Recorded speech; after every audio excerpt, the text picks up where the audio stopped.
అప్పుల బాధలు వెంటాడుతున్నాయా? అయితే 6 JVR వారి జాతిరత్నాలు ధరించండి. నమస్తే, వెల్కమ్ టు మనం టీవీ. ప్రస్తుత ఏపీ రాజకీయాల గురించి మనతో మాట్లాడడానికి మన ముందు ఉన్నారు డివి శ్రీనివాస్ గారు. నమస్కారం సార్.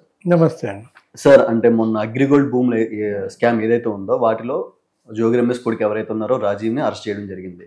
సో అదే క్రమంలో అంటే చంద్రబాబు నాయుడు ఇంటి మీద దాడులు, ఆఫీస్ మీద దాడులు జరిగినాయంటే అప్పట్లో కొన్ని విజువల్స్ కూడా ఉన్నాయి, పూర్తి ఆధారాలు కూడా ఉన్నాయి. ఆ కేసులో జోగి రమేష్ని ఆ స్టేషన్కి రమ్మని పిలవడం జరిగింది సార్ పోలీసులు. అయితే ఈ రోజు వెళ్ళారు. సో పూర్తి ఆధారాలు ఉన్నాయి కాబట్టి అరెస్ట్ అయ్యే అవకాశం ఏమైనా ఉందంటారా జోగి రమేష్ గారు? తప్పు చేసి తప్పించుకోలేరు కదా. అవును, ఇప్పుడు అరెస్టు అనేది తప్పదు.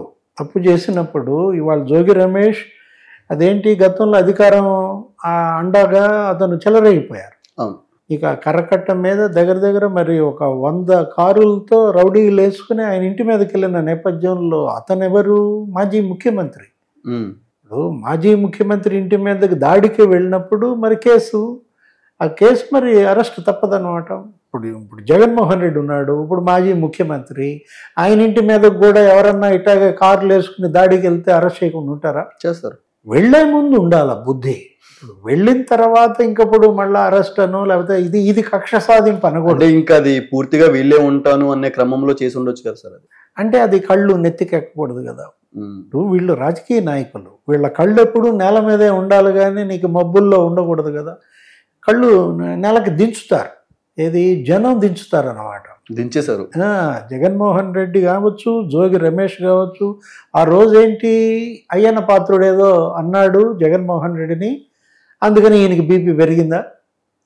ఇప్పుడు జగన్మోహన్ రెడ్డి కూడా అన్నాడు ఇట్లాగే మంగళగిరి తెలుగుదేశం పార్టీ కార్యాలయం మీద దాడి చేస్తే నన్ను తిట్టినందుకు మా వాళ్ళకి బీపీ పెరిగింది అంటున్నాడు. అవును.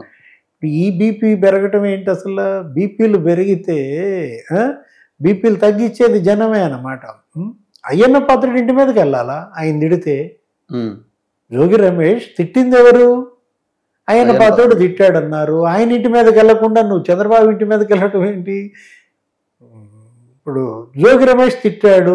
బీపీలు పెరిగాయన్నా సరే ఒక కార్యకర్త కంటే అర్థం ఉంది సార్, అతను ఎమ్మెల్యే కదా సార్, అప్పుడు మినిస్టర్ కూడా. అది ఒక దుష్ట సంప్రదాయం, ఏది బరిదిగింపుగా చూడాలి. దాన్ని అడ్డం పెట్టుకుని ఇంకా మిగతా వాళ్ళు కూడా ఇదే పోకడలు పోతే జగన్మోహన్ రెడ్డి చేసింది కూడా తప్పిదాం. ఏది ఆ దాడికి అతను మెచ్చుకుని ఆయనకి మంత్రి పదవి ఇచ్చాడన్న చెడ్డ పేరు.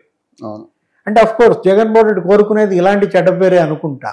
ఏది ఎవరెంత నేరం చేస్తే వాళ్ళకంత పెద్ద పదవి అనే ఒక ఆనవాయితీ అలాగే ఇచ్చారు కూడా.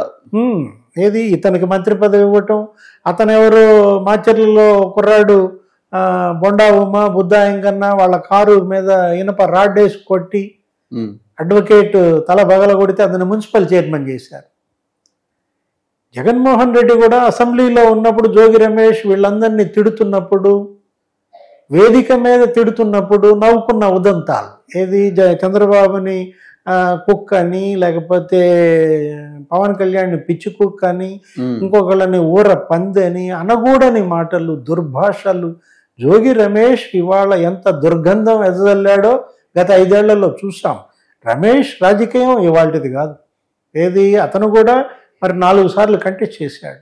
అతనిది మైలవరం అయితే అతను పెడనలో కంటెస్ట్ చేశాడు, 2 times గెలిచాడు, ఒకసారి ఓడిపోయాడు. తర్వాత ఇక్కడ మైలవరం, నెక్స్ట్ ఇక్కడ పెనమలూరు వచ్చాడు. ఇప్పుడు 3 నియోజకవర్గాలు మారాడు. మారినా కూడా గతంలో జోగి రమేష్ ఎలా ఉన్నాడు, జగన్మోహన్ రెడ్డి పక్కన చేరినాక ఎలా రెచ్చిపోయాడు, బరిదిగింపు కనపడుతుంది అనమాట. ఇప్పుడు చంద్రబాబు పైన మీరు అవినీతి ఆరోపణలు చేశారు, అప్పటి తెలుగుదేశం ప్రభుత్వం పైన మంత్రుల పైన అనేక విమర్శలు చేశారు, భూ కుంభకోణాలు అన్నారు. మరి మీరు మీ 5 ఏళ్లలో ఇప్పుడు జగన్మోహన్ రెడ్డి ఇవాళ ఈ ల్యాండ్ మాఫియా పరిస్థితి ఏంటి? ఇప్పుడు జోగి రమేష్ అగ్రిగోల్డ్ భూమి కొనడం ఏంటి? అది అగ్రిగోల్డ్ భూమి కాదా? అసలు అది ఎంత నేరము, ఎంత కుట్ర కోణం దానిలో. అదేంటి అంబాపురంలో సర్వే నంబర్ 87, 88 లేని భూమి ఉన్న సర్వే నంబరు కింద చూపించి కొన్నారు. కొన్న తర్వాత మళ్ళా స్వీయ ధృవీకరణ అనే ఒక దీన్ని అడ్డం పెట్టుకుని సర్వే నంబర్ మార్చేశారు. పోనీ ఉంచుకున్నారా ఆ భూమి?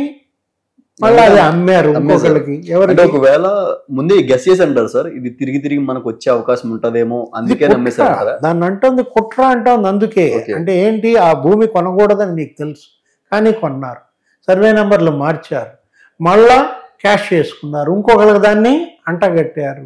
ఇవాళ ఏంటి, అది అటాచ్డ్ భూమి, ప్రభుత్వ స్వాధీనంలో ఉన్న భూమి నువ్వు ఎలా కొంటావు, అది అగ్రిగోల్డ్ భూమి అని నాకు తెలియలేదంటాడు. నువ్వు మంత్రివి, నువ్వు భూమి కొంటూ అగ్రిగోల్డ్ భూమి అని నీకు ఎలా తెలియదు, అదేమంటే నా కొడుకు. లేదు sir, ETV news paper ad కూడా ఇచ్చారు, అప్పుడే కొన్నామని కూడా చెప్పడం జరిగింది సార్. ఈనాడులో యాడ్ ఇవ్వటం ఏంటి, అసలు సాక్షిలో ఎందుకు ఇచ్చుకోలేదు? అది కూడా కుట్రే. ప్రభుత్వ యాడ్స్ అన్ని మీరు దేనికి ఇస్తారు? సాక్షికి ఇచ్చి, అసలు ఆంధ్రజ్యోతికి ఈనాడుకి ఇవ్వకుండా సాక్షికి 800 కోట్ల యాడ్లు ఇచ్చిన వాళ్ళు ఈ ఒక్క యాడ్ ఈనాడులో ఎందుకు ఇచ్చారు అంటే ఏంటి, ఇదంతా ఒక కుట్రగానే చూడాలా. దీనిలో పెట్టిన కేసులు కూడా 420, 120B అవన్నీ పెట్టారు జోగి రమేష్ కొడుకు మీద, తర్వాత వాళ్ళ బాబాయ్ మీద. ఇప్పుడు ఈ దాడి కేసు ఏది, చంద్రబాబు ఇంటి మీదకి నువ్వు రౌడీ మోకల్ని వేసుకెళ్ళి ఆ రోజు చేసినటువంటి దాడి, అదేమంటే వినతి పత్రం ఇవ్వడానికి వెళ్తున్నాను అంటాడు. ఆయన ముఖ్యమంత్రి, నువ్వు వినతి పత్రం ఇవ్వడానికి? వినతి పత్రం ఇవ్వడానికి ఇంతమందిని వేసుకెళ్తారా? జగన్మోహన్ రెడ్డి ముఖ్యమంత్రిగా వినతి పత్రం ఇవ్వాలంటే ఎంతమంది వెళ్తారు? అంటే ఉద్దేశపూర్వకంగా దాడికి నువ్వు బయలుదేరావు. అక్కడ ఒక పెద్ద యుద్ధం జరిగింది. అక్కడ పట్టాభి వాళ్ళందరూ బుద్ధ ఎంకన్నా అందరూ అడ్డం పడితే పట్టాభి గన్మెన్ కొట్టారు, అతని తల కూడా పగిలింది. తనే అన్నాడు కదా జోగి రమేష్, ఏమని మొన్న ఏదో ప్రచారంలో, ఆ తర్వాత ప్రెస్ మీట్లో కూడా మాట్లాడితే, లోకేష్ ని వాళ్ళందరినీ ఉద్దేశించి మీ ఇంటి మీదకే వచ్చాను, ఏం పీక్కున్నారు మీరు అని అన్నాడు. ఇప్పుడు పీకుతున్నారా బాగా? జగన్మోహన్ రెడ్డి కూడా నా వెంట్రుకు కూడా పీకలేరు అన్నాడు. ఇతను అన్నాడు అదే మాట, ఏమని, ఏం పీక్కుంటారో పీక్కోండి అన్నారు. ఇప్పుడు బాగా బీకుతున్నారు కదా. ఇప్పుడు ఇవాళ వెళ్ళాడు విచారణకి, మొన్నే వెళ్లాల్సింది. నోటీస్ 41A ఇచ్చినప్పుడు మొన్న వెళ్ళి చెప్పుకోవాల్సింది, మొన్న కొడుకు ఏదో అరెస్ట్ అయ్యాడు, ఈ కోర్టు పనులు, ఈ అరెస్టు వీటి మీద తిరుగుతున్నాను కాబట్టి మినహాయింపు అడిగినట్టున్నారు. ఈ రోజు అటెండ్ అయ్యారు. ఏదైనా జోగి రమేష్ ఆ రోజు ఆ దాడిలో పాల్గొన్నటువంటి అతని అనుచరులు అందరిపైన కేసులు పడక తప్పదు, వాళ్ళందరూ కూడా జైళ్ళకి వెళ్ళక తప్పదన్నమాట. మనం చూసాం మంగళగిరి పార్టీ ఆఫీస్ మీద దాడి, దారుణం సార్ అది. మంగళగిరి పార్టీ ఆఫీస్ మీద దాడిలో ఇప్పటికి 20 మంది అరెస్ట్ చేశారు. ఇంకా ఎంతమంది అరెస్ట్ అవుతారో తెలియదు. ఎవరికి వాళ్ళు బెయిల్ కోసం అప్లై చేస్తున్నారు. లేళ్ల అప్పిరెడ్డి కావచ్చు, లేకపోతే ఇంకా మిగతా ఆ రోజు ఈ దాడికి పాత్రధారులు, సూత్రధారులు దేవినేని అవినాష్ కావచ్చు, వీళ్ళందరూ కూడా బెయిల్కి అప్లై చేసుకుంటున్న పరిస్థితుల్లో హైకోర్టు ఒకటే మాట ఉందన్నమాట, ఏది జరిగింది నేరం. ఇవాళ పార్టీ కార్యాలయం మీదకి దాడికి వెళ్ళడం ఏంటి, ఆ దాడిని మీరు ప్రేరేపించడం ఏంటి, అది అక్కడ పోలీస్ దగ్గరికి వెళ్ళి చెప్పుకోండి, అది ఆ దర్యాప్తు సంస్థలు చూసుకునే బాధ్యత, దానిలో కోర్టుల ప్రమేయం ఏమి ఉండదని తేల్చి చెప్పింది అనమాట. గన్నవరం పార్టీ కార్యాలయంపై దాడి, తగలబెట్టారు ఆ దాడి ఆ రోజు, మరి విధ్వంసం అన్నమాట. గన్నవరంలో మనం చూసాం. వల్లభనేని వంశీ పత్తాలేడు, పరారయ్యాడు. ఇప్పుడు అతని కోసం లుకౌట్ నోటీసు కూడా జారీ అయిన పరిస్థితి. ఇవాళ ఎన్ని రోజులు తప్పించుకుంటారు, ఎంత దూరం తప్పించుకోగలరు? ఇక్కడ కాకపోతే ఇంకో చోట పట్టుబడతారు. 15 బృందాలు ఇవాళ అతని కోసం గాలిస్తున్నాయి. ఎవరికి? వల్లభనేని వంశీ కోసం అన్నమాట. గోవాలో ఉన్నాడంటారు, నేపాల్లో ఉన్నాడంటారు, డల్లాస్లో తేలాడంటారు. ఎన్ని రోజులు తప్పించుకుంటారు? చట్టం కళ్ళు గప్పలేం, చట్టం చేతులు చాలా పొడవైనవి అనేది కూడా అందుకే అన్నమాట.